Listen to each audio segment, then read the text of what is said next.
இப்ப ஒரு வீட்டுல இன்னும் என்ன தவறு பண்றாங்கன்னு பாத்தீங்கன்னா, ஒரு வீட்டை கட்டிடுவோம். அந்த ஈசான பகுதியில ஏதாவது ஒரு வகையில அழகுபடுத்தணும்னு தூண் மாதிரி உயர்த்தி கட்டிடுவாங்க. அப்ப ஈசான பகுதி எப்பவுமே எல்லா செவுத்துல விட கொஞ்சம் தாழ்ந்து குறைவா இருப்பதுதான் நல்லது. ஈசான பகுதியை பொறுத்த வரைக்கும் அந்த ஹைட் உயரம் குறைவா இருப்பதுதான் நல்லது. அந்த ஈசான பகுதியில் எதுவுமே பாரமா இருக்கக்கூடிய அமைப்பு வைக்கக்கூடாது.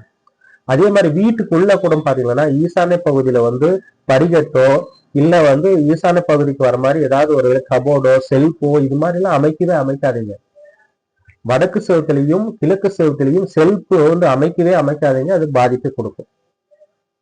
நிறைய வீடுகள்ல போய் பார்க்கும் பொழுது வடக்கு செவத்துல செல்ஃப் வச்சிருக்கிறாங்க, அலமாரி வச்சிருக்கிறாங்க. கிழக்கு செவத்துல செல்ஃப் வச்சிருக்காங்க, அலமாரி வச்சிருக்கிறாங்க. இதெல்லாமே சின்ன சின்ன தவறுகள்னால நமக்கு பெரிய விதமான பாதிப்புகள் கொடுக்குது. இது நீங்க உணர்ந்து பார்த்தாதான் உங்களுக்கு தெரியும் நமக்கு ஏன் இவ்வளவு கஷ்டம் வருது அப்படின்னு சொல்லிட்டு.